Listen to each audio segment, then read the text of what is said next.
crap, I think I closed that. It says live. We are going live. I think we are live. Yes, we are. Believe it or not, we are live. We're just going and going and going. And hello, everybody. Hello, everybody, and welcome to another day in the Milky Way. Believe it or not, we were just having so much fun. We figured we'd just let y'all join right on in. There you go. Yeah, I know. Greetings and blessings to everybody from this side of from down south versus up north. Yeah, north here. Boy, we've had it pretty cold. I'll tell you what, we had 6 below the other day in the morning when I got up to go to work. It was 6 below, and today we had a high of 17. Go figure. And people wonder why I live down here, and I'm like, for this time of year until like March or April, this is the place to live down here. I mean, yes. we've got, it was overcast and misty, kind of cloudy, rain, foggy thing. But that, 2 days ago, it was absolutely, you could not have picked a better day. Yeah, I know. Well, we get some nice days here too, but it got pretty cold. But we don't get 17 for a high. you want me to send some down your way? Not at the moment. It's chilly, but we're good. All right. And tonight, everyone, we're going to do another Native American myths and legends. By gosh, we got some good ones picked out. David, you want to tell them what you got on your end? Well, we got a couple of stories tonight, and I always kind of let the spirits pick. It's like, okay, gang, what needs to be told tonight? Well, we've been doing a lot of coyote and this and that, and there is a coyote story. But the thing that kind of popped up was ordeals of the hero, and so there are people heroes against animals, and anyway, so it's monsters and monster slayers. And for some reason, it just seemed to be appropriate. Maybe we should have done this at Halloween, but anyway. Yeah, well, you know what? Right about now, we need, it is about monsters and monster slayers, believe it or not. Yes. My theme, goes with that New York deal that's going on. And if y'all don't know what's going on in New York, turn on the news and they'll tell you, because just as Saturn's son, he says, Florida is a place to be, and people from all over the country move here. And I bet you there's a lot of them from New York going to Florida. Well, when I lived in Florida, I worked at Busch Gardens years ago and lived like 8 blocks from Busch Gardens back in the day when I grew up. But I worked a parking lot there at Busch Gardens, and they paid me well too, plus free beer after. But anyway, the people in New Jersey and Minnesota and Michigan and New York, we was like, all y'all people go the hell home, because they would invade Tampa. Those are the snowbirds. Absolutely. And then Ohio, but. Oh, and we got a great group of people pouring in, and I'm sure we're going to have some more once Ryder Lee gets done. He had a great show, and if you didn't catch Ryder Lee's show, go right on over there and check it out. And I want to say hi to Isby. Hey, Isby, he's in Florida too, along with Saturn's son, David Castle. How you doing, man? He's got a zing bowl filled and ready to roll. Good deal for you. We got Witchy Moon. And thank you for coming. And Travis the Brick, who was like one of the first people in here. And I think Jules popped in earlier too. So hello, Jules. Now, and Chloe said hi too. And Jody was it Grakowski? I hope Jody. No, anyway, if I said it right or wrong, I don't know. But sorry, that's a Polish name, because it's ski on the end, ski. But anyway, yeah. But let's see, what else did I want to say? Oh, I want to tell everybody, go over to Nina the Mystics, sign up. You got to leave a comment watch her little video and put your name in the comments, and then just share it out. And she's got a list of stuff you should do. Like it, share it, and comment. And then you're in for the free drawing she's going to have during the 21st of December solstice party. Now, she's not a Christmas person, but she's a solstice person, which I agree with 100%. How about that? I'm right on top of that. And Nina, there you go. Now, I definitely shared it out with more than 3 people. Right. The Nina, the Pinta, and the Santa Maria. Yeah. And the link is in below here if you want to click on it, and all Nina's stuff is down there. She is really great, and we're going to have her on here on the 18th, and we got an unboxing of some oracle cards and something else she sent me, and that I won during the what was it, the costume party we had, or she had, and I came on. So we're going to do an unboxing, and I'm going to have some oracle cards be my first deck of tarot cards, oracle cards, or whatever I've ever had. So hopefully she'll teach me how to use them a little bit. And instead of just having angel cards like I have, I'm going to actually have some tarot cards. And guess what? We may pull some cards for all of yous and try them out, believe it or not, and see if the source frequency is working through me. How's that? So join me on the 18th. Now, there, I did my shameless plug. Okay, and as always, David, I suppose I will go first, because I got some good history stuff. And along with the good history stuff, we're going to do a tribute to New York and the tyrant that lives there, believe it or not.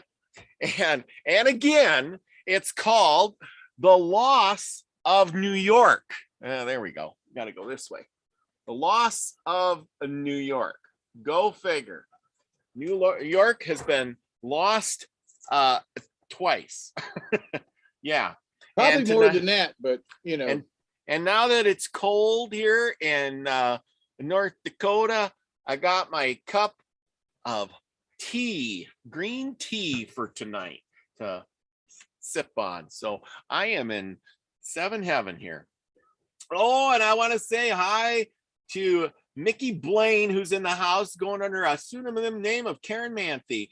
Yeah, who's a gypsy at heart, and maybe one of these days I'll have her on to read some cards with me, because I know that she has cards, believe it or not. And Chloe, there's Chloe. Yeah, you guys all love tarot, and join me and Nina on the 18th, and we are gonna do some card reading, I'm sure, because I have no idea. I've never done card reading. That's usually David Null's stuff to do. You always pull the animal cards, and by gosh, and these are, I think these are moon cards or something, or I'm not actually sure, because I haven't really opened the box up yet. Mossy Man's in the house. Yay. And the answer to whoever was thinking of it earlier, yes, I'll pull a card at the end.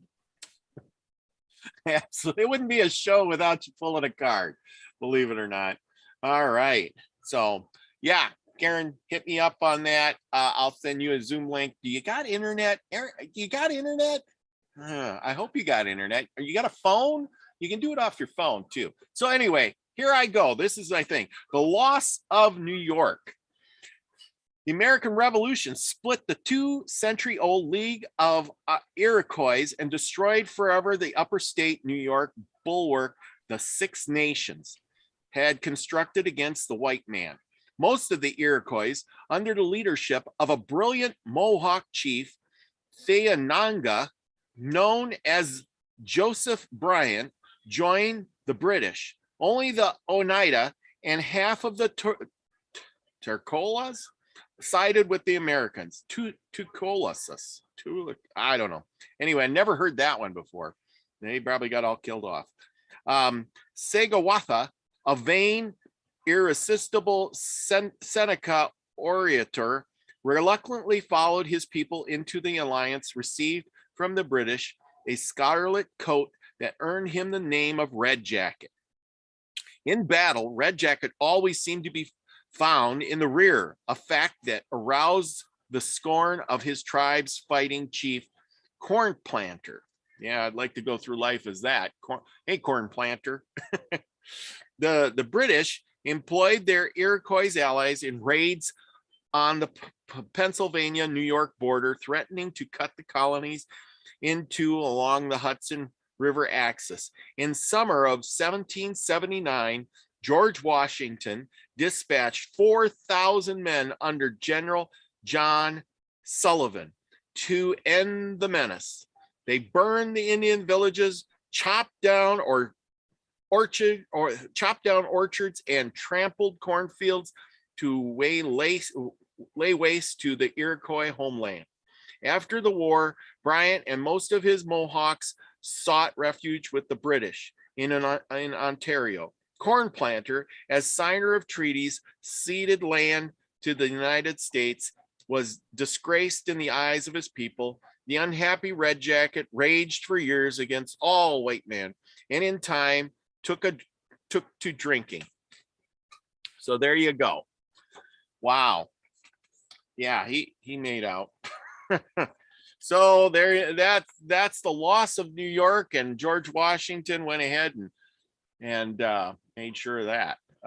Took back with 4,000 men. Now we're on the Angry Days. This is called the Angry Days. There you go, the Angry Days, and it's got the little people with the things. So sticking with the theme of being angry. Okay, among the ancient peoples who came and went in the Southwest, life was generally peaceful.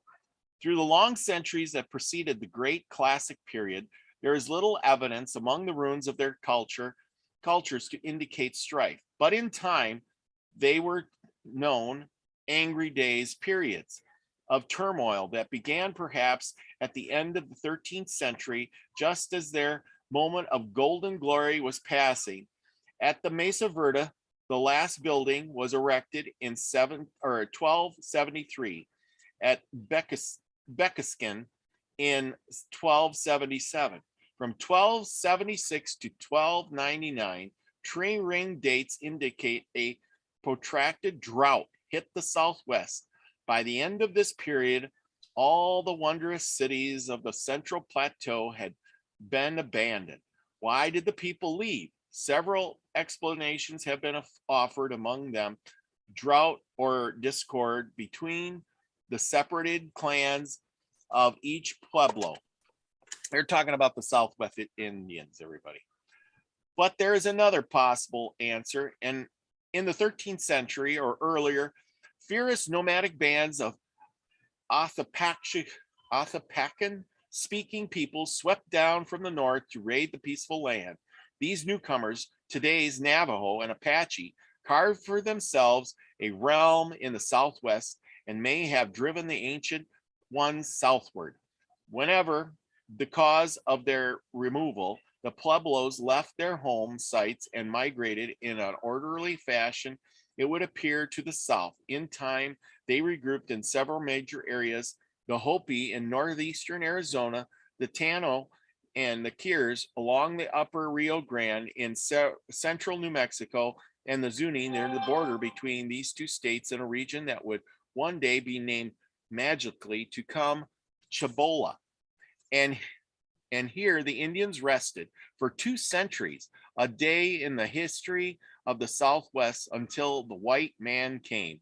He arrived in 1540 in the person of Francisco Vasquez de Coronado, searching for the gold of the 7 cities of Chibola, about which he heard marvelous rumors. Instead, he found the mud-walled Zuni town of Hahuha, a little crowded village looking as it had been crumpled all up together, wrote a chronicler of the expedition. Because of the hostility of the natives and the absence of treasure, Coronado withdrew after 2 years, and the Indians lapsed again into their dreams, little imagining the frightening change that countrymen of these invaders would bring to their lives 50 years later. So there you go.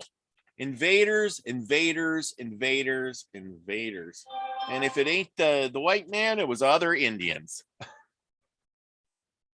Yeah, but the other Indian, well, until the French and British came in, but they didn't bring guns and cannons and, Yes. they fought amongst themselves. It was almost more, I don't know, the word elegant comes to mind, but I mean, in that, it's mano a mano, not a cannon, a half a mile away, or a bullet that you can't see, to see. There was a lot of stuff about to be able to look your enemy in the eye. And, if you're going to have a fight, then look them in the eye and work it, tough it out. But now, stuff comes from outer space. So, yeah, you can get everything comes from space. Yeah. Hey, Gaza Cavs in the house. How you doing? And Renee Hutchinson and Lucky Stone. What's prosperity you? Lucky Stone, prosperity and favor. Yes. Let's see. Who else did I miss here? Anyway. Let's see. Gaza Cav. Why do you gotta have you on here one of these days, Gaza? But anyway, okay. So I got a new book. This is called American Indian Medicine. I've been doing a lot of stuff with medicine, and we're going to talk more about medicine one of these days too, aren't we, David? Yep. We got a lot of books on it, and you're going to find some stuff. Now, I did some stuff on it the other day, me and David Castle, and we were right on with that medicine wheel book that we had. Remember that one? There it is. I had it here somewhere, but what a good book. Oh, I also got this one here. I don't think I sent you this one, but this one's really good too. I couldn't find but one copy. That was my big problem with that one. Oh yeah, this one, The Medicine Way. Right. So I was looking through this Medicine Way book, and when I come through here, believe it or not, guess what they're talking about? They're talking about the chakras. I had a whole thing on that. We talked about that for quite a while. It was talking about the chakras, and I'm thinking, oh my gosh, go figure, right? Right. So anyway, I'm going to read a little bit of this. It's called What the Red Man Gave Us. And then I got two little things. I got three things. I think this is the one I want to do too. This one was really good. There's a short piece in here that I underlined. Okay, this is the beginning of the book, and it kind of starts out, and I kind of skimmed through it because I just got it today, so I couldn't help but reading it. Then I called you up, and I'm like, look what I got. Oh, did you get one too? And it was really good. So I don't know if you got to look through yours, but I looked through it real quick, and I'm going to read this little bit and get us going on it. During the bitter cold winter of 1535 and 36, there was 3 ships of Jacques character were frozen fast in the phantom ice of the St. Lawrence River near the site of Montreal. Isolated by 4 foot of snow, the company of 110 men subsided on the fare stored in the holds of their ships. Soon scurvy was so rampant among them that by mid-March, 25 men had died, and the others, only 3 or 4 expected, were so ill that hope for their recovery was abandoned. As the crisis deepened, Cartier had the good fortune to encounter once again a local Indian chief, Domigala, who had cured himself of the same disease with the juice and sap of a certain tree. The Indian women gathered branches of the magical tree, boiling the bark and the leaves for decollation and placing the dredges upon the legs. All those who were treated so rapidly recovered their health, and the Frenchmen marveled at the curative skills of the natives. Okay, the Indians had never heard of vitamin C, and there was no value in the external application of their remedy.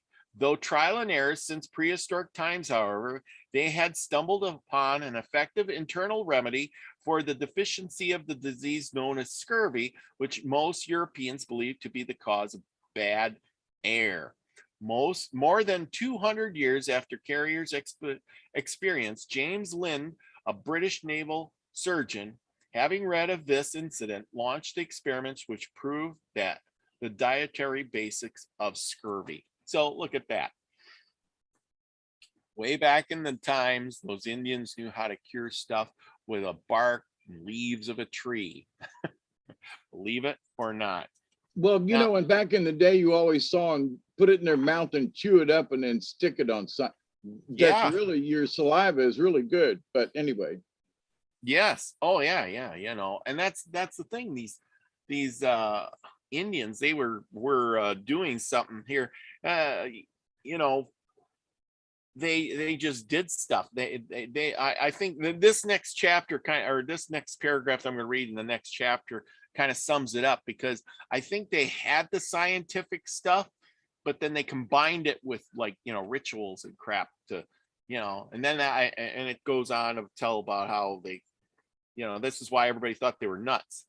It is not here contended that the American Indians used scientific methods of experiment and reasoning in adopting remedies and methods of treatment. Indian medicine was not more rational than of Europe at the time of the discovery, with the possible exception of obstetric practices. My tongue gets tied. Whether it was no less so, it is a debatable question. The number of worthless simples used by the Indians is perhaps not greater than that found in the early European works of material medica. Although 16th century European medicine was on the threshold of a tremendous forward movement, it was still filled with superstition and untested theories.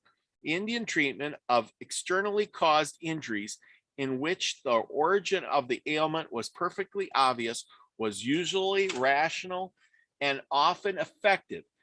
In such a category were fractures, dislocations, wounds of all kinds, including snake and insect bites, skin irritations, bruises, and the like. In the case of persistent internal disease, where the cause was not apparent, the usual Indian custom was to attribute the disease to supernatural agency. That's where we get our myths and legends from. In ordinary medicines did not soon bring relief, that they resorted to the shamanic methods such as incantations, charms, prayers, dances, shaking of rattles, and the beating of drums. And that says much has been written on these irrational features of Indian medicine.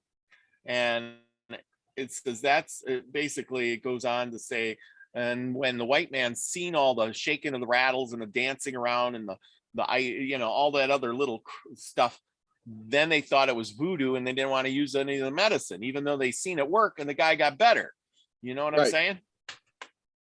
And crazy. So, and let me make a couple of remarks about what you just said. Go ahead. The Native Americans and Native peoples had 1,000 years or more of medicine passed down, where the Europeans, you know, they lived in cities. They had, you know, if you ever saw what a toilet was back in the day, it hung out over the street. And when you pooped, it just went straight down onto the street below the thing. I mean, so, and Native peoples did not live like that. So they were not susceptible to the same things, right? That's like when they brought the common cold over, it like killed a bunch of them. So, but living conditions were totally different. And so therefore, the medicinal requirements of Native peoples were different. Yeah.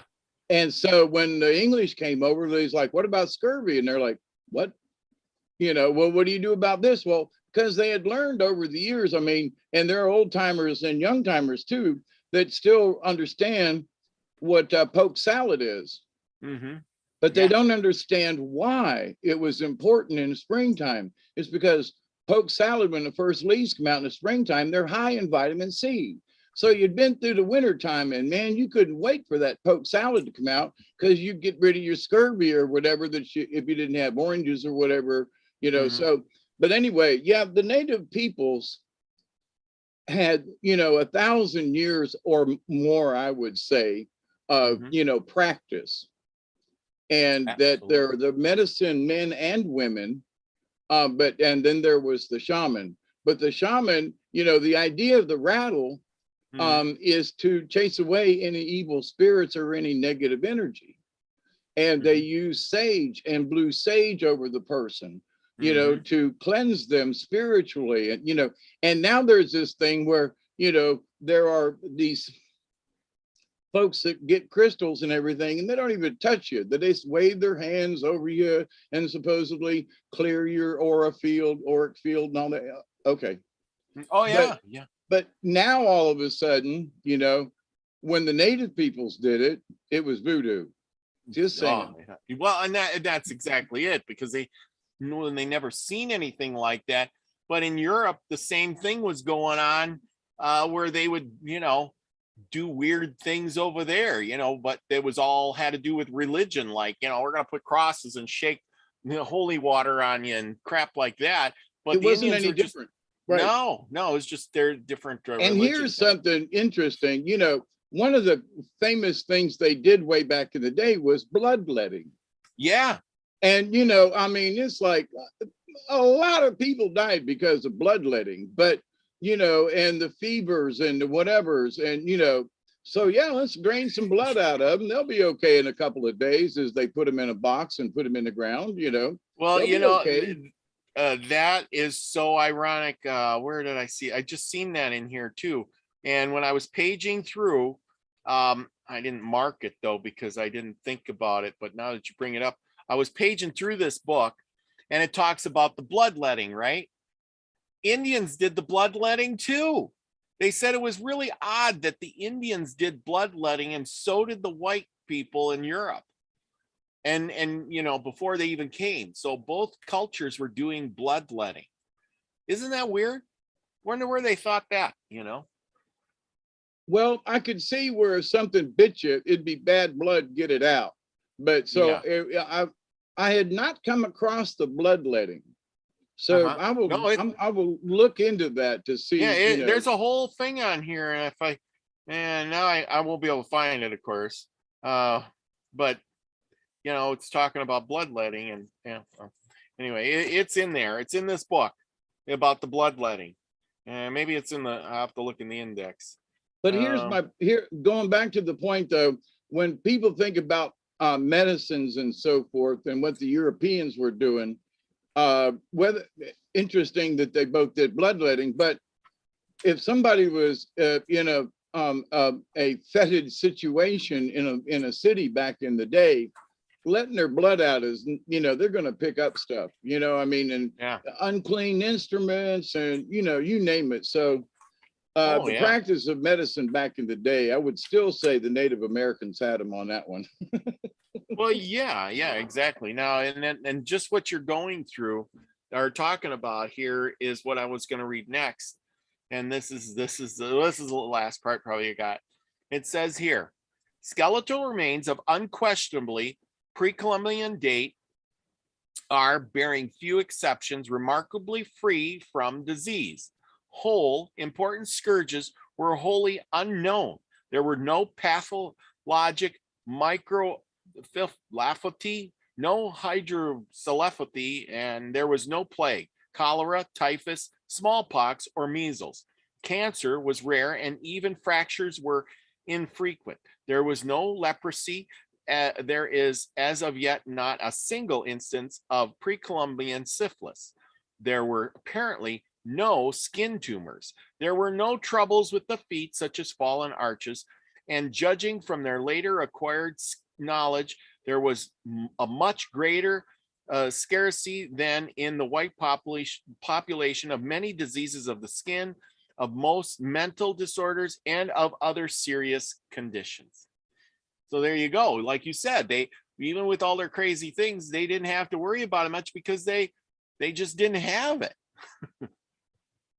And they live naturally with Mother Earth. I mean, that's one of the things that, I have, tried to stress over the years, and that, the white man was all about destruction and building castles and everything. And, and native peoples were, some of them were mound builders, but they were more about taking care of each other and you know, moving, you know, to their summer grounds, hunting grounds, or the winter hunting, you know, and different things. So they were really concerned with day-to-day life and didn't have a bunch.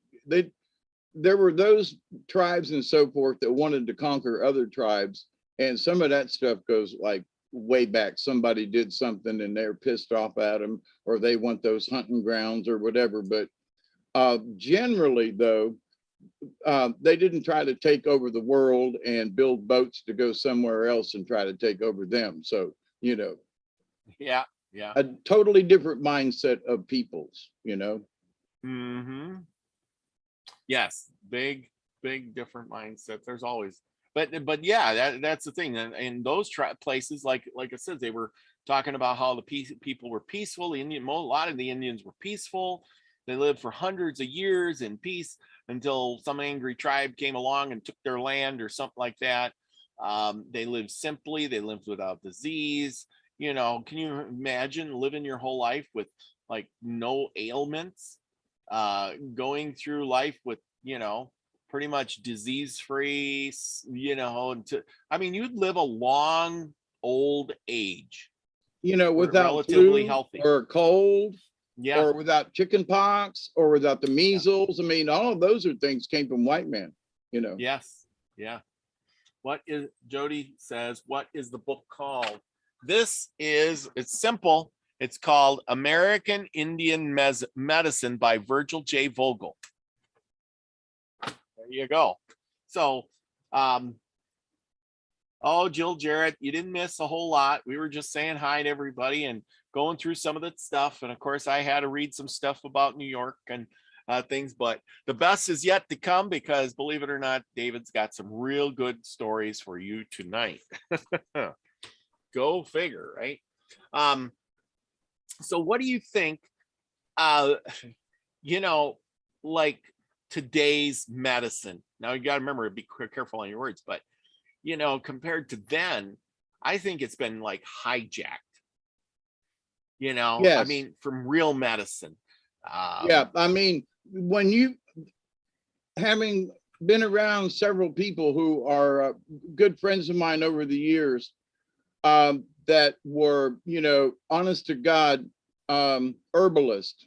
I mean, they went to school, and they, my one friend, he was at University of Georgia, and boy, the dogs got their butt whipped this last weekend. But anyway, Alabama whooped them, boy. Anyway, but another friend of mine who worked with an old-timey pharmacist, it's somewhere in the mountains on the east side of Alabama. I can't remember the town, but you know, up a little ways in the mountains area. Anyway, and the old man taught him what he learned as a young boy from his grandmother, and he was, you know, in his 60s when this little book was written about medicines. And they used old-timey remedies, and he would make his own little concoctions and sell them over the counter. But basically, they were just medicinal things that he had gathered, and would make these salves and things. And a friend of mine, I used to buy them up when I went to the powwows, and I even gave some to my doctor at the time. And she said, I've used it on my hands. I you know, gave a little bit to this person. She goes, but I can't give it to any of my patients. But I use it on my thoroughbred horses, which are $10, $15, $20,000. She goes, you know, where they get scraped or cracked or whatever like that. And she goes, it's marvelous. Next time you see your buddy, get a couple more cans for me, you know. And he made these little jars up. They were like $5 a jar. Oh yeah. But to the point though, the just burdock and some other stuff, you know, and boiled up with a little bit of lard and some honey, and that was the salve. But cure you, I've used it myself. I had a really bad sunburn one day and come off the river, and my friend Dale, he was like, "You're hurting, aren't you?" Because I was like, could barely walk, you know. He said, "I got some salve for you." I said, "Okay." He goes, "It'll be gone in about 20 minutes." It didn't take 20 minutes, and the pain was gone. Wow. I did one more, and I mean, I was as red as my coffee cup. I was like a lobster. I got boiled that day. We was out on the river, And I woke up and it was somewhere 10 o'clock at night, getting ready for bed, and lathered down just a little bit, just put a little bit and I slept the rest of the night and didn't have any pain the next morning. And I did not peel. So, but to the point though, they both use similar recipes for their salve. Oh, wow. And that, and it depended on the time of year as to what herbs they could get. But the thing is, each one of them, and there was another gentleman too, their salves were absolutely magical. So to what you could get from the store, I've used all kinds of antibacterials and stuff like that. Ain't nothing worked as good as this. I mean, because the next day stuff would be like healed over and stuff. It's like magic. Yeah. Well, I've been reading through some of those books, about the plants and stuff, and it's telling in there how powerful the plants can be, compared to other things. And compared to the medicines that we get over the counter, because most of our medicines we get over the counter are made with petroleum products. But here's the basic difference. Well, one of them. Yeah. The basic difference is that the herbalist will pick those things fresh and use them normally with that day or the next day. So they're absolutely as fresh and potent as you can get them. So all these other drugs and stuff and everything else, you don't have a clue how old whatever it is that's in it has been in it. But if you get some kind of salve or something that was made by an herbalist, now the salve might be 6 months old, but when he made it, every one of those ingredients was fresh. That's a big difference. Yes, exactly. For example, when they say if you're going to pick, for example, I've used blackberry over the years. Used to have stomach aches or whatever. And it's good for women that have menstrual issues and stuff like that, stomach, blood cramps. Okay. So, and you can make a blackberry tea with just a couple of leaves, and stir it up. But, was out on a powwow, my stomach was bad, and I seriously had to keep going. And I found this blackberry bush out around the back of where the powwow was. And it was in November. So, you always look for the top leaves. Because the bottom ones are the older and they've been on the plant and they're not near as strong. So you look for a leaf at the top. I found this little leaf and chewed it up, and within an hour my stomach was better. Wow. Yeah, I have to look that up. See, those are simple things that if we just learn and do, now we're not doctors or nothing. This is all role playing, for the YouTube sake. But anyhow, this is all our opinions and stuff. But see, that's the thing is, we have to learn about this stuff because, what's going on in the world right now said that, that place across the water there, we might end up in a, shooting back and forth. And then they control, or they bring us 90% of what we find in our pharmacies. And if that goes away, what are you going to do? And I think that's what I've been hinting at all this time, is because what are you going to do when that goes bye-bye and you go, holy crap, you're going to be saying, I wish I had this book. Right. Or a book on medicinals, Well, yeah, any of those books that we've been talking about. I want to make a point, though. The thing that I just said about the blackberry leaves, now about any plant that you're taking it from, always choose the newest leaves. Those are the strongest and most potent. But I've looked up blackberries leaves and so forth, and never seen anything for an upset stomach. It usually has to do like menstrual cramps or something like that. Now, I was taught this by Native Americans and by an herbalist, and they were like, "Yeah, it's good. Don't eat 2 or 3 leaves. Just eat, one part of one."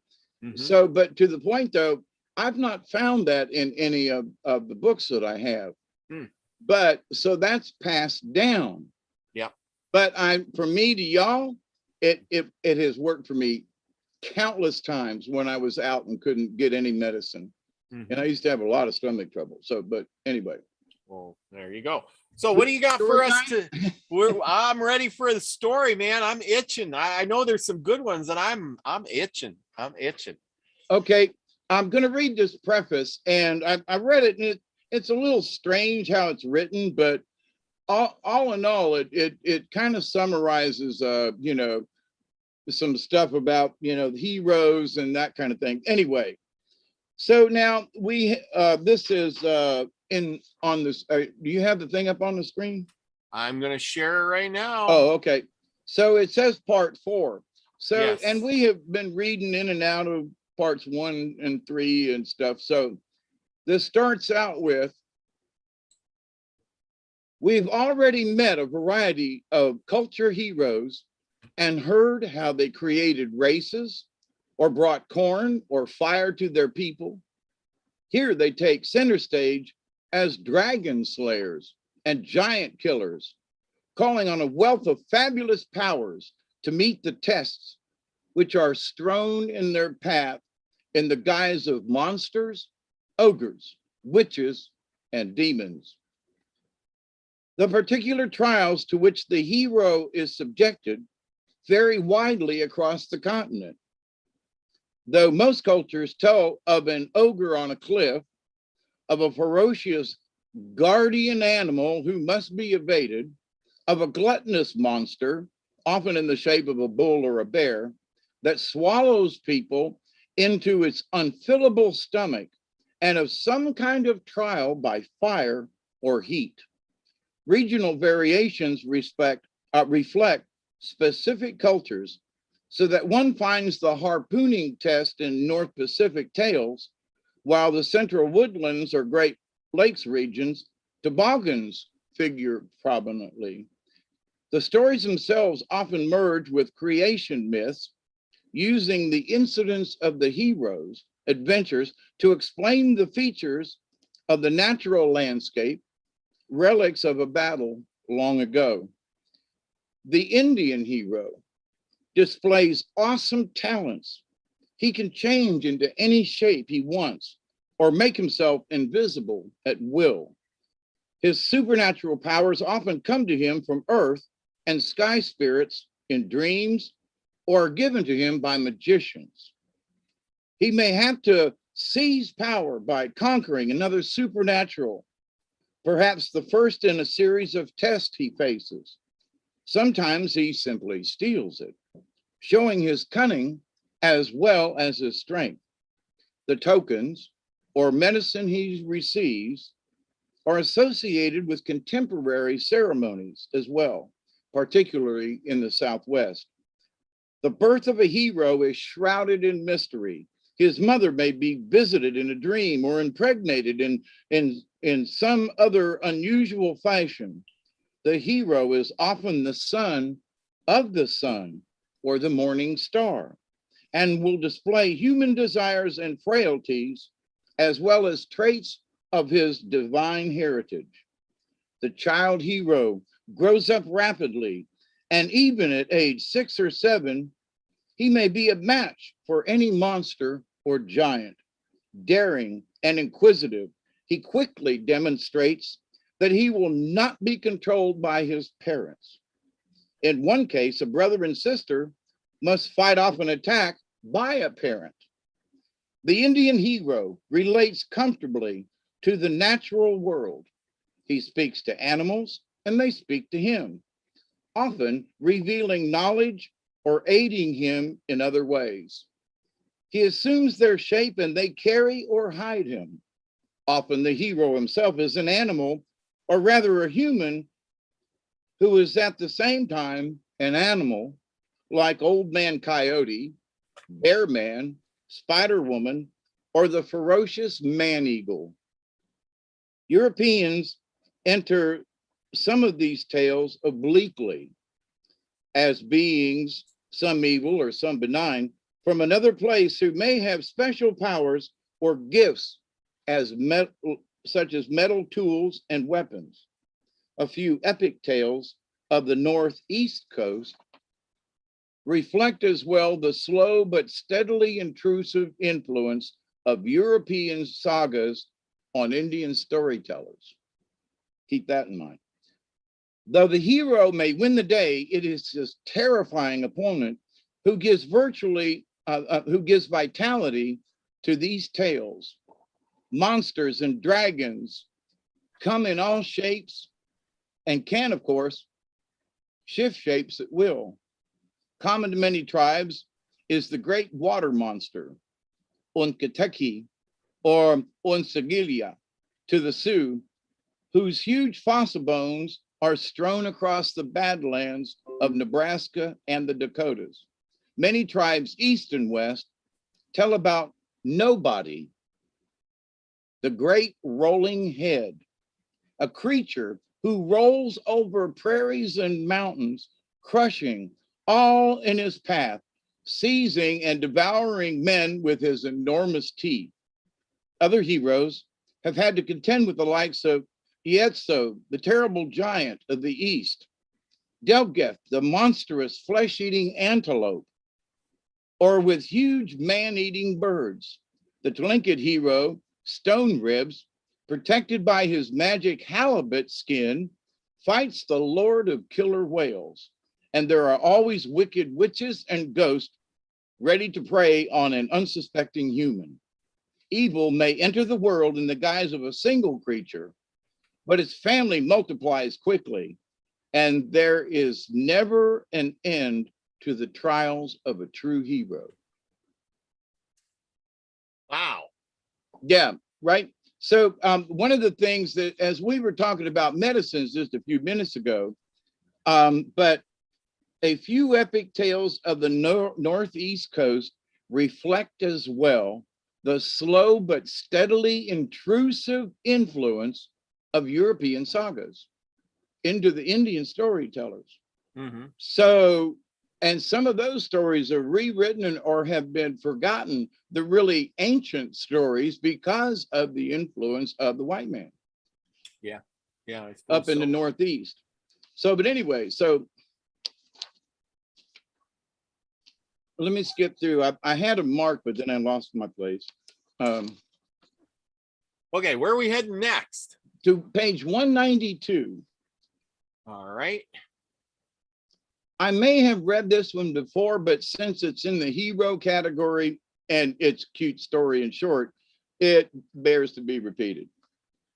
Hang on, I'm getting there. And as I'm reading this because it's from the Tlingit tribe. I'm reading this in honor of my dear friend who I think has passed away, but he was in his 80s when I knew him. But he was a legend keeper, Kashka LaRue, that I've known over many years. And so I'm reading this in his honor. Okay. How Mosquitoes Came to Be. Long ago, there was a giant who loved to kill humans, eat their flesh, and drink their blood. He was especially fond of human hearts. Unless we can get rid of this giant, the people said, none of us will be left. And they called a council to discuss ways and means. One man said, I think I know how to kill the monster. And he went to the place where the giant had last been seen. There he lay down and pretended to be dead. Soon the giant came along. Seeing the man lying there, he said, these humans are making it easy for me. Now I don't even have to catch and kill them. They die right on my trail, probably from the fear of me. The giant touched the body. Ah, good, he said. This one is still warm and fresh. What a tasty meal he'll make. I can't wait to roast his heart. The giant flung the man over his shoulder, and the man let his head hang down as if he were dead. Carrying the man home, the giant dropped him in the middle of the floor right near the fireplace. Then he sat there, and then he saw that there was no firewood, and he went to get some. As soon as the monster had left, the man got up and grabbed the giant's huge skinning knife. Just then, the giant's son came in, bending low to enter. He was still small as giants go, and the man held the big knife to his throat. Quick, tell me, where's your father's heart? Tell me, or I'll slit your throat. The giant's son was scared. He said, my father's heart is in his left heel. Just then, the giant's left foot appeared in the entrance, and the man swiftly plunged the knife into the heel. The monster screamed and fell down dead. Yet the giant still spoke. Though I'm dead, though you killed me, I'm going to keep on eating you and all the other humans in the world forever. That's what you think, said the man. I'm about to make sure that you never eat anyone again. He cut the giant's body into pieces and burned each one in the fire. And then he took the ashes and threw them into the air for the winds to scatter. Instantly, each of those particles turned into a mosquito. The cloud of ashes became a cloud of mosquitoes. And from their midst, the man heard the giant's voice laughing, saying, yes, I'll eat you people until the end of time. And as the monster spoke, the man felt a sting, and a mosquito started sucking his blood. And then many mosquitoes stung him, and he began to scratch himself. Now that's retold from an English source from 1883. That's pretty good. I don't think you told that one before. Yeah, I don't think you told that one before. You told one similar with Coyote, where the giant was so big and Coyote went in and destroyed him from the inside. Remember that one? Yes, that was going to be next on my list. Oh, well, we heard that one. I know that one pretty well. Okay, well, all right, we'll skip that one. And okay, where are we going next? hang on. That's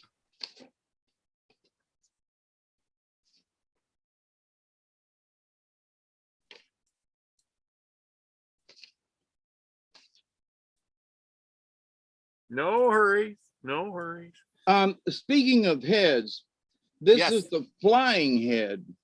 Flying head? And it's down on page 227. Okay. And it's an Iroquois story. 227. I enlarge this so people can see it better. Now it's a little harder to turn. So people, if I make a mistake and I click it a little too fast, it's just because Isby wanted it bigger, so I made it bigger. 227, right? Okay. Yes. 217. I got a ways to go. 21, 24, 25, slow down, 26, and 27. The flying head. Yes, here it is.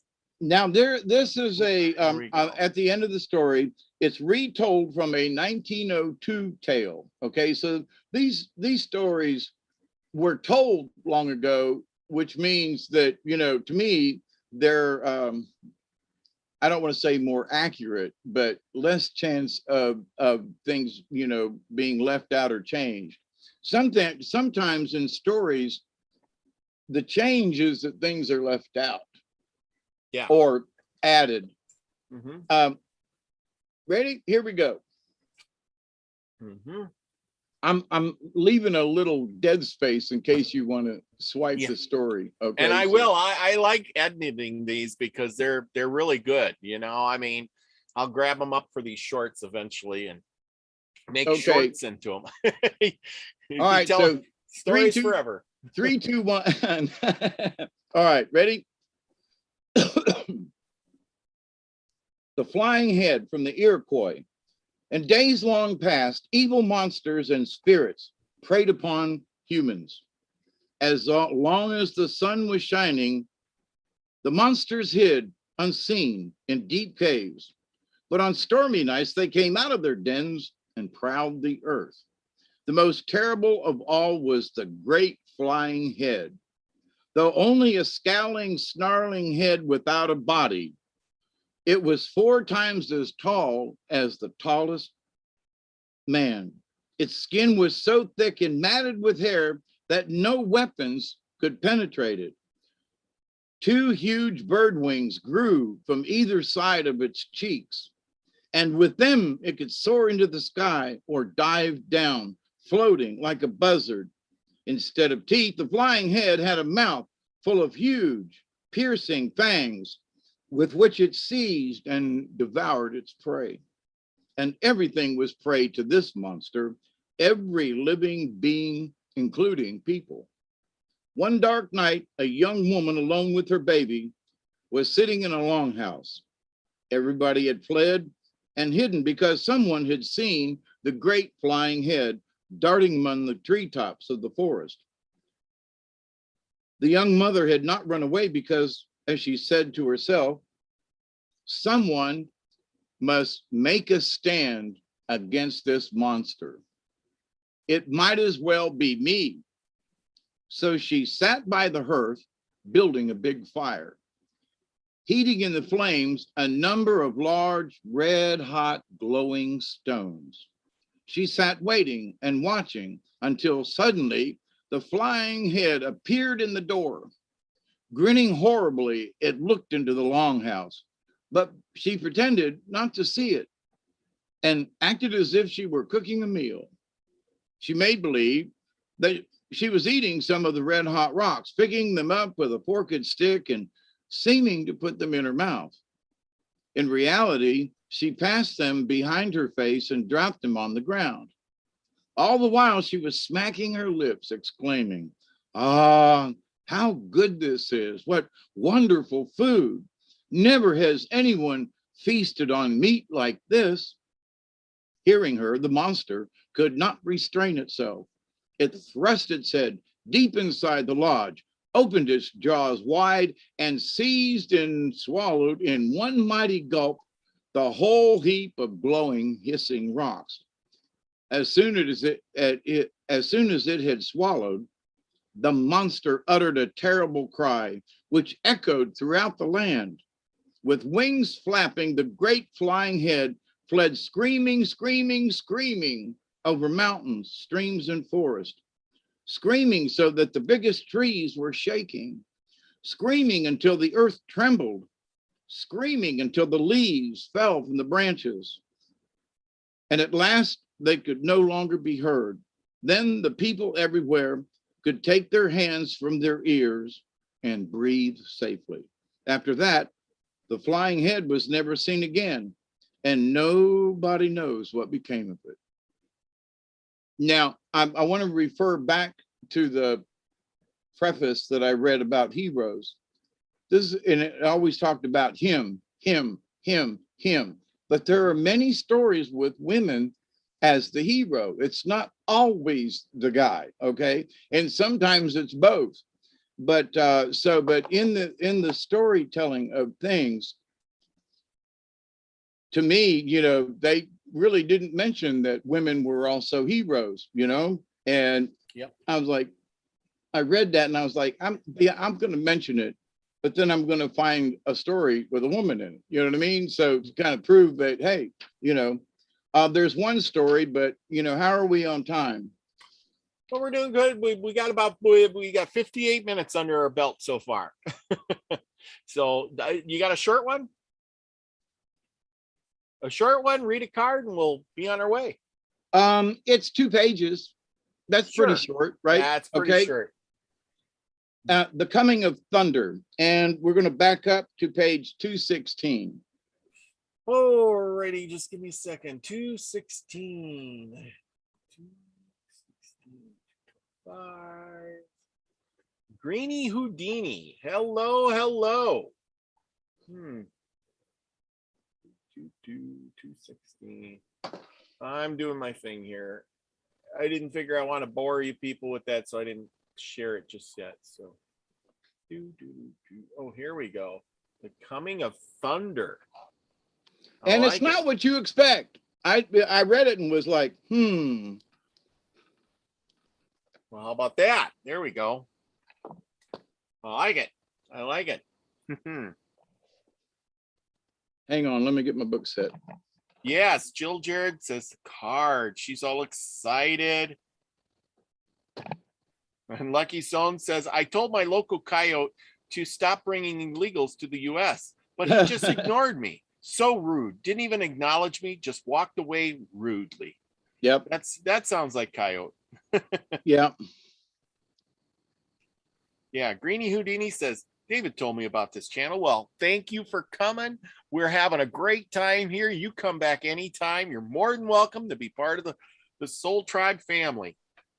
Yeah, see, they've been on, you know, in the chat on my program. So, and I try to let folks know that, you know, I do these things with you and you do other stuff. But anyway, they find us when they need to. You know what I mean? That's what's important. That's right. You know, when you put that out there, the thing is you put yourself out there, and people who resonate with you, it's like build it and they will come.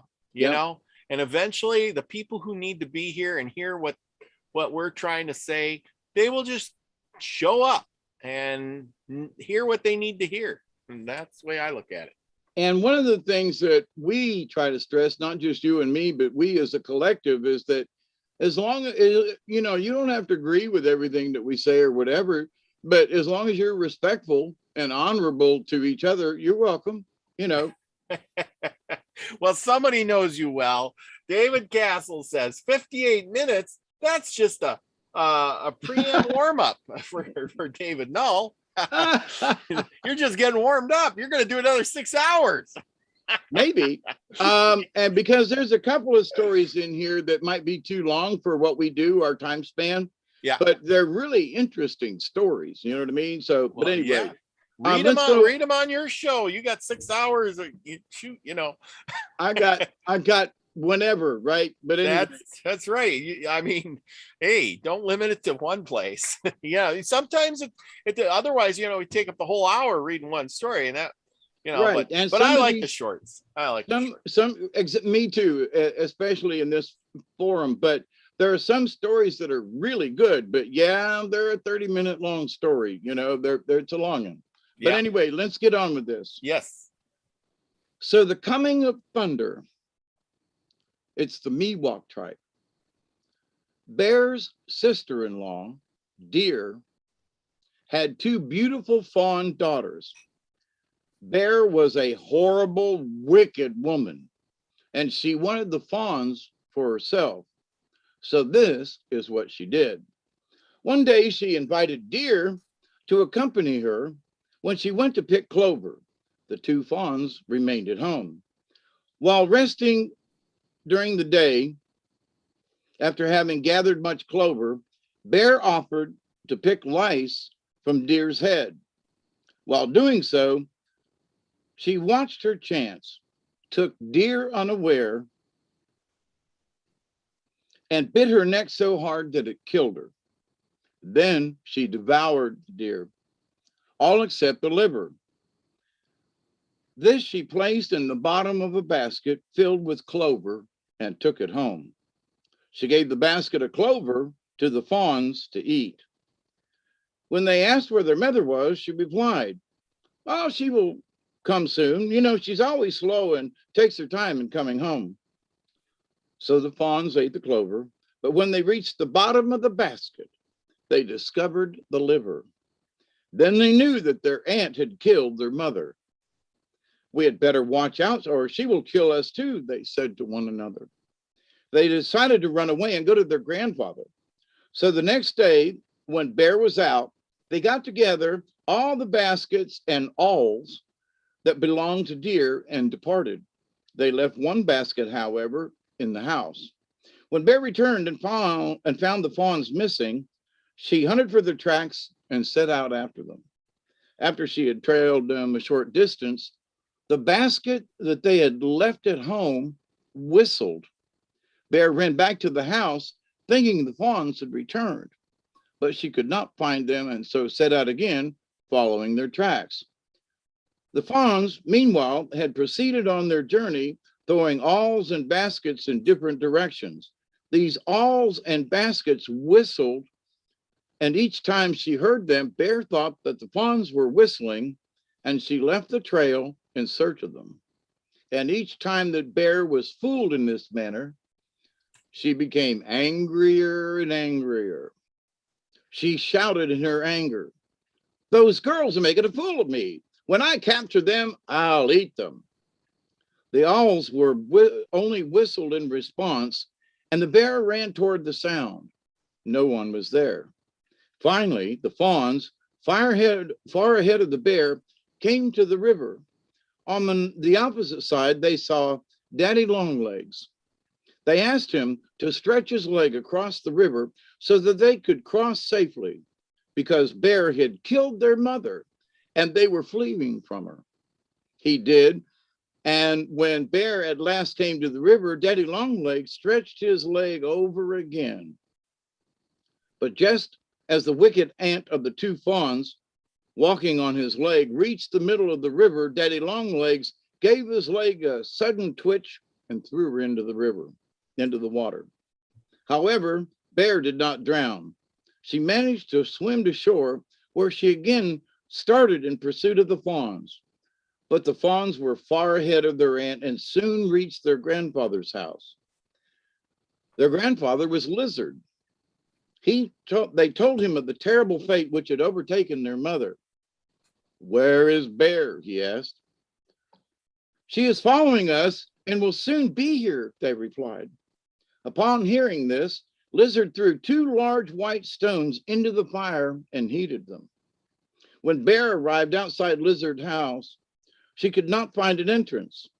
She asked Lizard how she should come in, and he told her that the only entrance was through the smoke hole.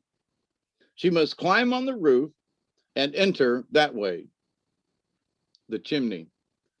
He said, and when she did, she must close her eyes tightly and open her mouth wide. Bear followed these instructions, for Lizard had told her, and that the two fawns were in his house. As Bear entered, eyes closed and mouth open, Lizard took the red-hot stones from the fire and thrust them down her throat. Bear rolled from the top of Lizard's house and landed on the ground dead. Lizard skinned her and dressed her hide, after which he cut it into two pieces, one large and one small. The larger piece he gave to the older fawn, the smaller piece to the younger. Then Lizard instructed the girls to run about and see what kind of noise was made by the bear's skin. The girls proceeded to run, and the pieces of skin crackled loudly. Lizard, watching them, laughed and said to himself, "The girls are all right. They are thunders. I think I had better send them up to the sky." When the fawns came to Lizard to tell him that they were going to return home, he said, "Don't go home. I have a good place for you in the sky." So the girls went to the sky, and Lizard could hear them running about up there. Their aunt's skin, which they had kept, makes the loud noises that we call thunder. Whenever the fawn girls, thunders, as Lizard called them, run around in the sky, rain and hail fall. Now that was in 1930. The Miwok were master basket makers and had elaborate containers used in gathering and leaching acorns, transporting other foods and goods, and in many other facets of their daily life. When the fawns fled from their aunt, therefore, they would naturally be sure to take with them not just their valuable basket, but the awls which fashioned the coils from which they wove and decorated them. Wow, that's pretty darn cool. That is pretty darn cool. So how about that for storytelling? So in this, for me, you know, in that preface, again, it talked about all the guys who were the heroes, but there are a lot of stories and other things that the women were heroes too. Like, you know, that one where she just said, "No, I ain't having it. No, somebody's got to stand up to you, dang it." And she did, and vanquished the monster. So that's pretty good. I hit that almost on the 11:15 mark, didn't I? Yeah. Not bad for choosing stories. So, you know, all the stories, these stories tonight don't really have like a, you know, uh, and the moral of the story is they're not that kind of story. I mean, you could say, well, there's some moral in that, you know, that like, you know, the first one with the skeeters, but, you know, could also say, you know, the persnicketiness of whatever that spirit was that made mosquitoes. But, you know, so, but in it, you got to laugh. There's a little laughter and a little something. And like, I've often wondered where the heck mosquitoes came from. So that could be as plausible a story as any, you know. In the grand scheme of things. Oh crap, what was the other thing in that story? That what, the mosquito one? Which one? The bear one? No, it's how some of the European stories have similar you know, bear or some critter or some giant or something. But I was like, you know, so it wasn't just the Europeans or, you know, the Greeks and all who had these stories. There were the stories in the Americas too. So yeah. Oh yeah, yeah. And it's like, you know, if you go back and they're very similar. I mean, like I said, we were talking about the medicine stuff. And even though there was a different culture, they were still doing the bloodletting. They were still doing, you know, some kind of weirdo rituals along with the medicine they were giving, hoping that, you know, by shaking some rattles or maybe putting a cross over you, that it would make you better either way. You know. Right. I mean, you know, if the priestess come in and give you last rites with the oils and the water and the prayers and stuff, and he's a shaman in his own right. So this idea that simply because they rattled a thing, you know, but the Native Americans are going, what are you doing with the water, dude? You know, the holy water kind of thing. What's that cross you got there? Well, not so much bad, but you know, okay. So, but the priest and all were chasing away bad spirits and asking the good ones to come and heal, just like Native peoples were doing, just a different method. Yep. So there are folks that go, well, you know, then people were savages and whatever. Okay. But were they really, you know? Yeah. Were Well, they really? I think they were just, you know, because you don't understand them. What do? You just call them savages because you just don't understand their ways. Right. And if they truly understand that what they were doing was trying to chase away the bad spirits and bring in good, priests do the same damn thing. You know, you call in a minister. Why? Oh, you know, bring Jesus down to bring healing. Oh, okay. But I mean, simply because Native folks and whatever don't use the name of Jesus, some of them do now, but it's all right. Yeah. You know, so. But anyway, I got the cards and I'm shuffling. All righty. So I'm working excited. On it. I'm having a chat. And the other night when I did some cards. Isby says, thank you, Hawkeye. Love those stories. I think they were talking about giants. Pamela Jean says there used to be giants. And she says she's seen them paranormally. I think there still is giants out there, believe it or not, somewhere. We just don't know where they are. Saturnian Sun says, I freaking love that. There you go. Karen Manthe says, sweet story. So like everybody loves these stories. I love these stories too. You know, I mean, like I said, I'm going to chop some of them up and start playing some more shorts because, you know, hey, you know, 5, 10, 15 minutes short. That's a good story. And I used to record stories on tape and CD back in the day when I was traveling a lot. A lot of them were mostly Native American stories.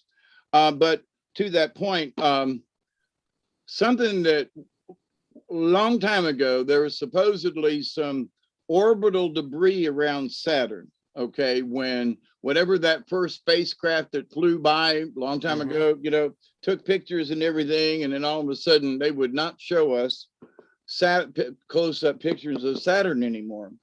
And so there's, you know, the ring makers of Saturn or something like that. So there's a lot of interesting things about Saturn. And they wanted to say, oh, it was the devil and evil. But if that happened, it was a 500 million years ago. Just saying. But Yeah.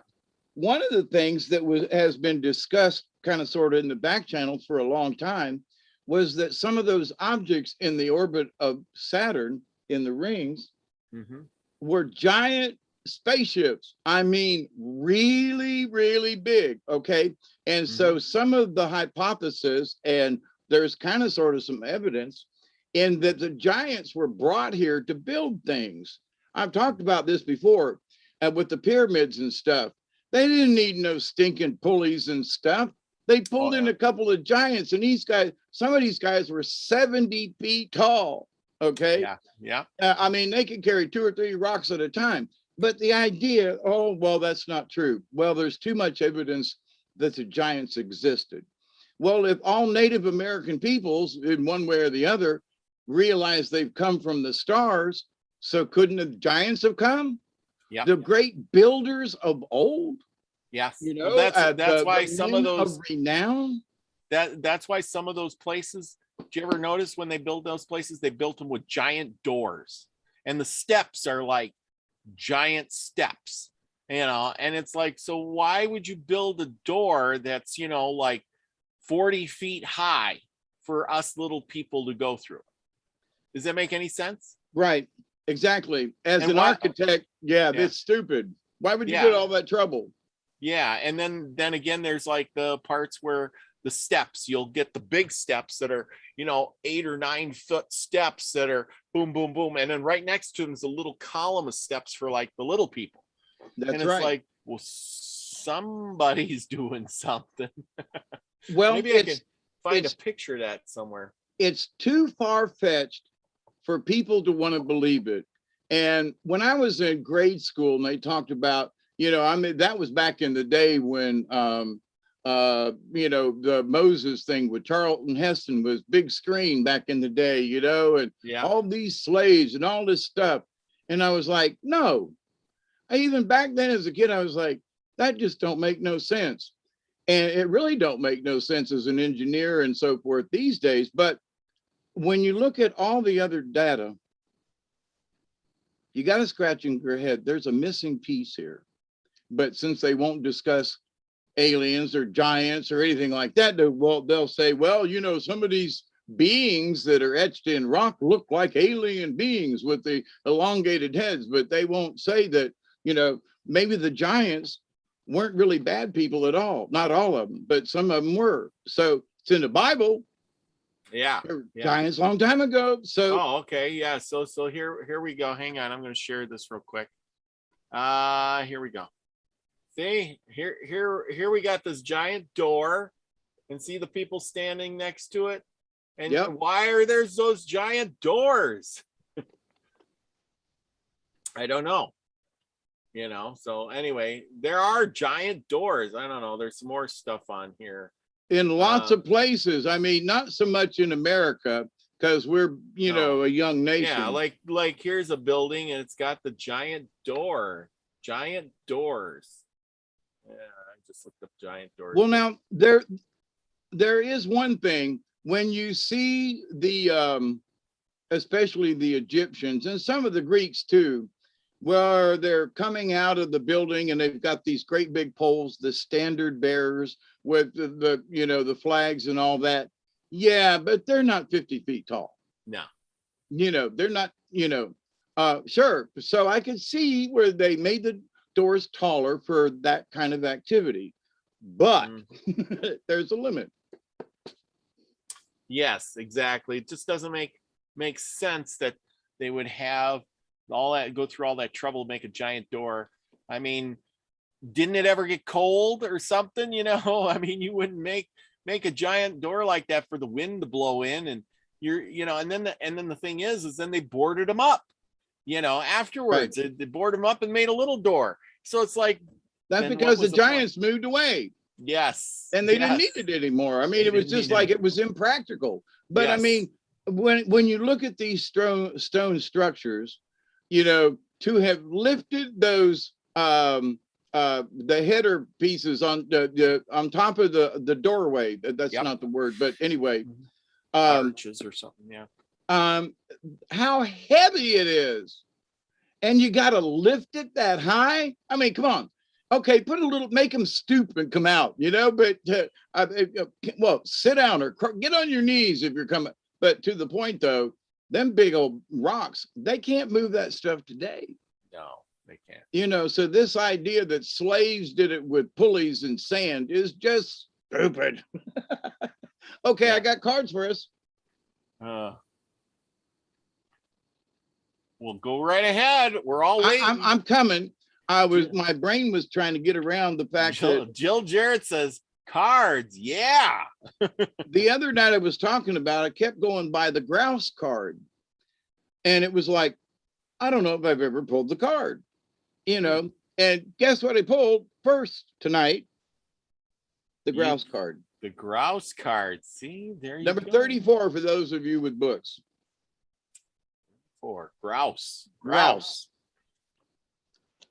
And in some ways it's down here we don't have grouse anymore, and we don't even have bobwhite quail anymore, but what?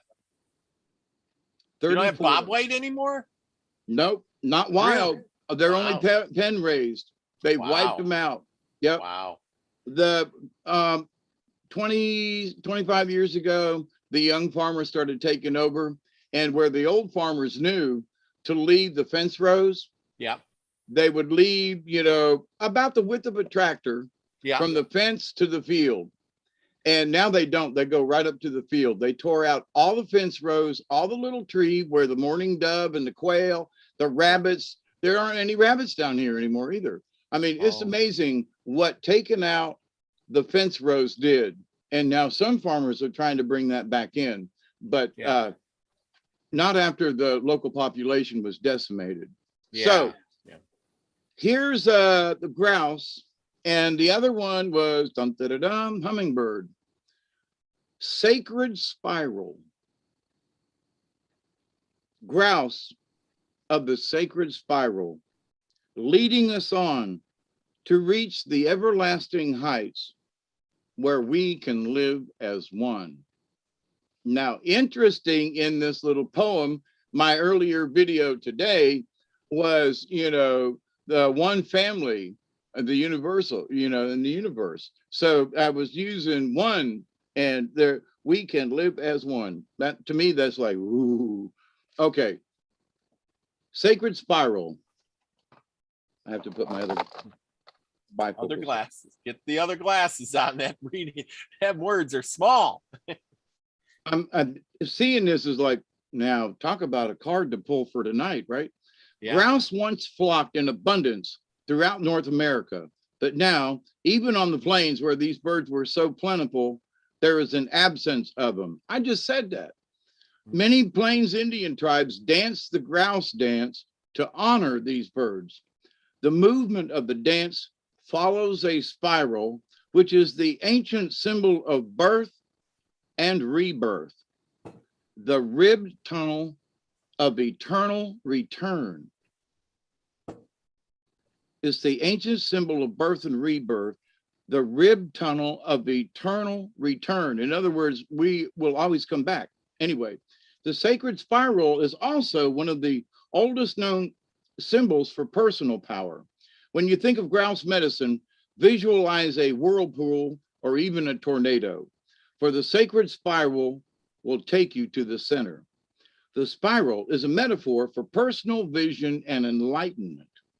Many initiates on the vision quest paint spirals on their bodies and believe that the great mystery will favor them with visions of power and purpose because of this symbol. The Whirling Dervishes of certain Sufi orders are masters of the spiral dance and can transcend to higher states of awareness through the repetition of this sacred movement. It is said that dervishes can travel to the center of the spiral and return with any magical power they choose. In the dervish state, one enters the great silence and has direct communication with the creator. by spinning clockwise or counterclockwise. The dervish draws or repulses specific energies. Sufi dancing is a system which connects one with the divine source through ritual treatment of motion. If you have grouse medicine in your cards today, undertake a meditation on the various qualities of movement within your world. Hang on.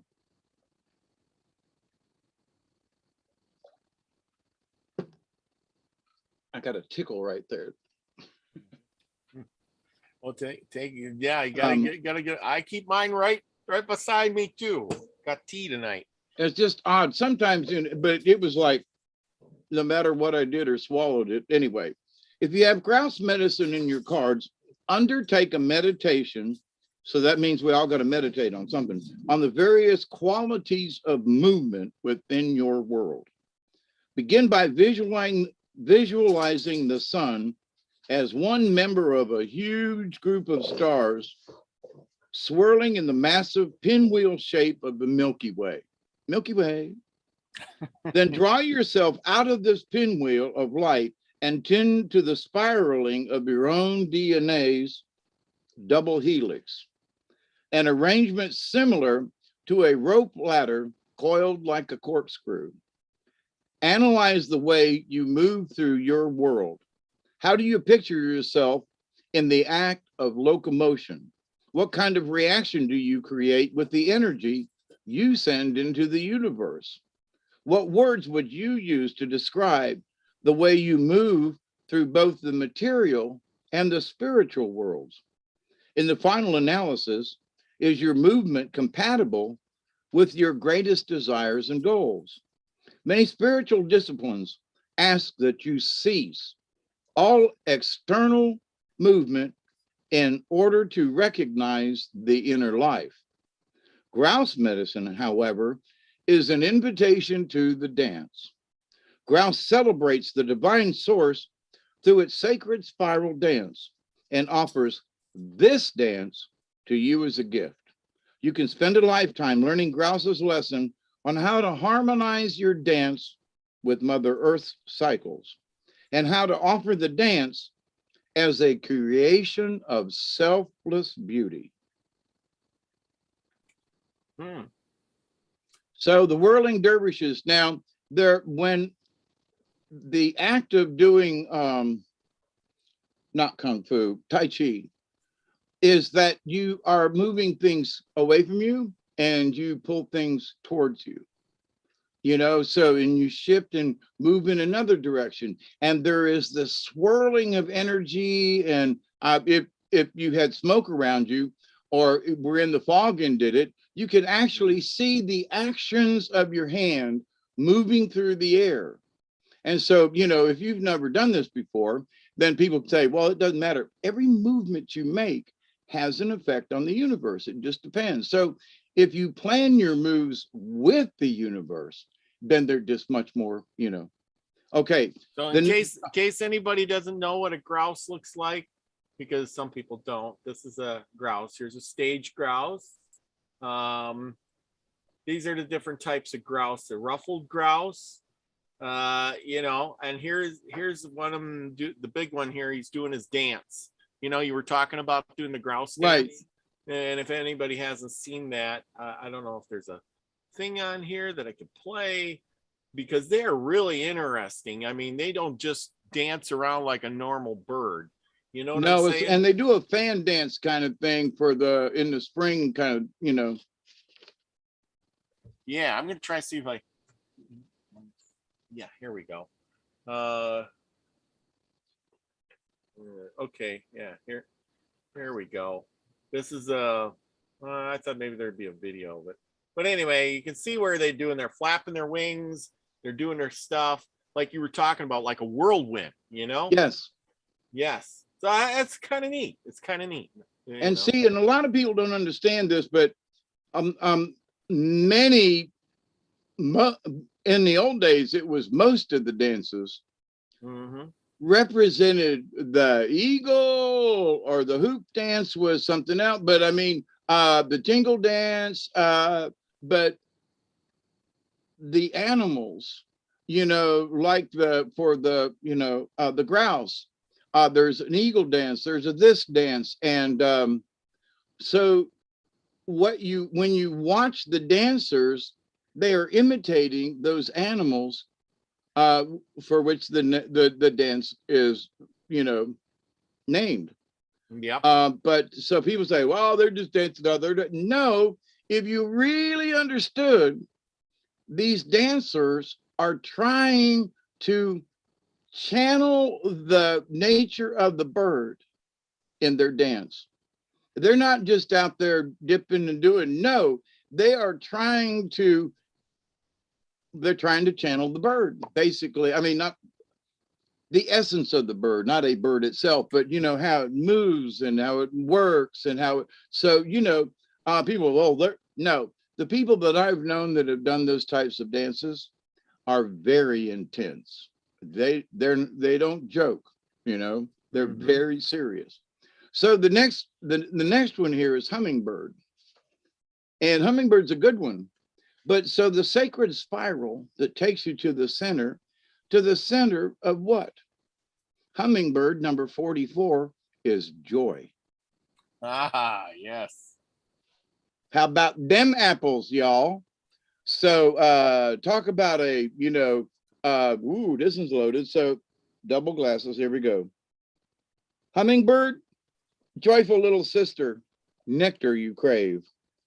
All the sweetness of flowers is the love you gave.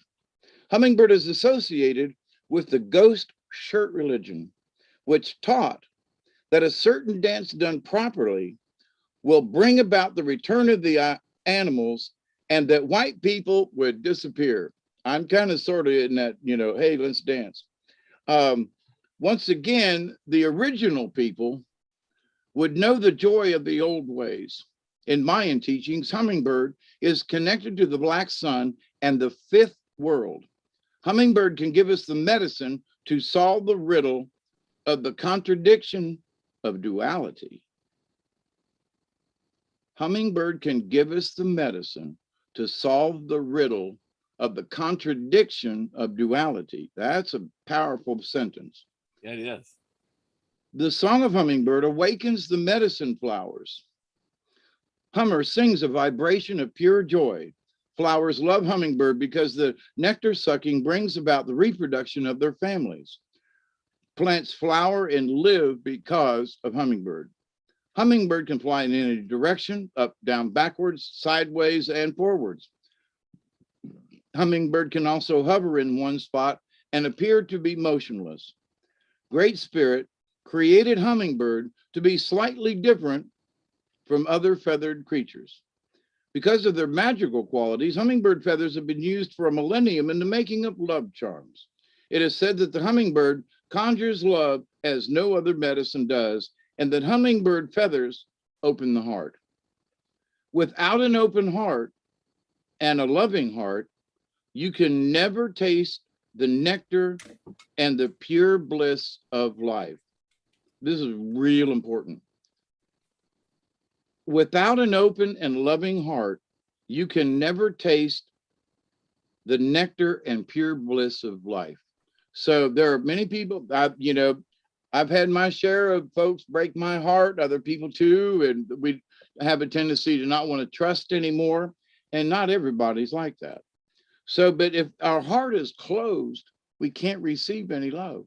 I mean, that's just like, to brother and sister Hummingbird, life is a wonderland of delight, darting from one beautiful flower to another, tasting the essences and radiating the colors. If Hummingbird is your personal medicine, you love life and you love life and its joys. Your presence brings joy to others. Remember that. If you're in a sullen mood all the time, then what are you going to get out of that? But if you're happy all the time, people are going to pick up on it. You join people together in relationships, which brings out the best in them. You know instinctively where beauty abides, and near or far, you journey to your ideal. You move comfortably within a beautiful environment and help others taste the sweet nectar of life. Hummingbird holds the bow of beauty, which is delicately inlaid. If Hummingbird has flown into your cards, get ready to laugh musically and enjoy creators' many gifts. Hummingbird disdains ugliness or harshness and quickly flies away from discord or disharmony. Now, we've talked about this before, but I continue to say, stay out of the chaos, right?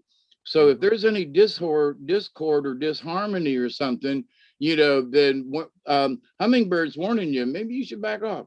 Anyway, if Hummingbird has flown into your cards, get ready to laugh musically and enjoy creators' many gifts. Drop your judgmental attitude and relax. Hummingbird will no doubt give you a flash of the spirit, darting here and there and everywhere. Get ready for a strange new burst of energy, which may send your senses reeling. Now, earlier this evening, I asked folks, Sunday, it seemed like there was like this energy thing. I also looked on the not the Richter scale, but the KP index? Huh? The KP index? No, the Schumann res. Oh, Schumann. And Sunday, we had a really heavy day of some heavy duty energy coming in. So anyway, never be coarse in front of Hummingbird, for this is a fragile medicine that may have no understanding of worldly affairs. Beauty is the target, and Hummingbird's message is to spread joy or be destroyed. Hummingbird quickly dies if caged, caught, or imprisoned. Now, hopefully none of us die over that, but follow Sister Hummingbird and you will soon be filled with paroxysms of joy and experience a renewal of the magic of living. Spirit message for today, and not bad. It isn't. Dance like a grouse and love like a hummingbird. Yep, and be joyful, Joyful. And that is a funny thing too, because I had a hummingbird come to the house, and by gosh, when you see a hummingbird, you just light up. It's like, look, it's so cool. Yeah, it just brings a smile to your face. I mean, so the thing is, go plant some flowers, buy one of those hummingbird feeders. Don't poison the hummingbirds, because the hummingbirds, if you leave that hummingbird stuff in there for too many days, it turns rancid and it'll actually kill the hummingbirds. So make sure it's fresh. It only lasts a couple of days, 2-3 days, and then toss it out, because it goes bad and they'll still eat it because it's sweet, and it'll literally kill them. So your caring for them will kill them off. So be careful. And they are so cool. I can't believe we had them here in North Dakota. I mean, but hey, they're here. I know, I've seen them with my own eyes. I love it. Where do they go in the wintertime? They must, I can't down believe here. They fly. Yeah, I can't believe they fly south. That little bitty bird, somebody, I don't know if it's true, but somebody was saying that they get on the backs of other birds and they carry them along. And I don't know if that's true or not, but I can't see them little things flying that far. It's about trade winds and things. I mean, they can fly currents, and so all they have to do is just stay up, and they're tiny little birds. So, a big gust of wind, they could just ride that son of a gun for a long time, but I mean, how do those monarch butterflies make it down to Mexico every year? That's true. You know what I mean? Like, that's a butterfly. Yeah, they're butterflies, but what? Yeah. So then down here in the south, south of me on the coast is St. Mark's Wildlife Refuge in the Panhandle, and right in the curve of Florida. And there's a lot of water, and a lot of birds migrate south and winter there over the winter. So, but with that said, we haven't had near the birds overhead that we used to have. I don't know where they're going, but some of them making it all the way down here. And what some folks have said, where the geese would come in about this time of year, they honk and go heading south. Some of them never went back north. Some of them have decided to stay down here. We have like and some ponds and stuff, they're wild geese that didn't used to be here. So anyway. Well, you know, I kind of agree with that. Like many of the past years, I would sit out here and you'd see them fly overhead. You know, tons and tons of geese. I mean, it seemed like flock after flock after flock after flock. This year, I only seen, you know, a handful of flocks go over, and that was it. So, hey, and that ain't no flocking good. Yeah, that ain't no flocking good. All right. Well, you know what? We did a good hour and 40 minutes already. My Another gosh, day in the Milky Way. That's right. Another day in the Milky Way. I enjoyed it thoroughly. Trust me, I enjoyed it thoroughly. I hope everybody else did. We have a bunch of people who came in. A few of them came in late. Some of them had to leave already. But we still got a good crowd going. So I don't know if you're going to do another show tonight, but if you are, let them know now. Yeah, I'm after 12. I'm kind of keyed up, and you know, I'm going to go for another cup of coffee, and but it might be you know, basically, you know, a story or two. You know, I don't know yet, but yeah, I'll come back on a little after 12. You're going to do a 3-fer tonight. Yes, a 3-fer. Oh my God. Oh my gosh. It's going to be 3 for madness. There you go. 3 for madness, 3 for madness. Never mind. You know, that's all right. We need a good laugh every now and then. And absolutely. I just love this. I enjoy my Tuesdays. I really, really do. So thank you, David Null, for coming on. Thank you, everybody out there, for joining us. I hope you enjoyed the stories. Send me an email, put a comment down below, give me a thumbs up. Spread the algorithm so we can, you know, get a hold of more people, because we're building it and we're hoping they will come. And we'll keep doing these shows for you. We got a lot of good things to come. Remember, go over to Nina's channel, check out her video. It's down below, and comment, give a thumbs up, share it out, and you're enrolled into the drawing she's going to have on the solstice day, the 21st, or yeah, I think it's 21st. So there you go. Join her over there, because I know I'm going to be there. Don't be square. Be there. And I'll try to be there. Yeah, so, pop in. We love you all. Thank you for showing up with us. Thank you for being who you are. Keep up the good work, each and every one of you. And remember, going into this new year, what do we want collectively? To have a good year. Absolutely. Well, you know, that covers everything. I was talking about that in my video earlier today, but just be simple.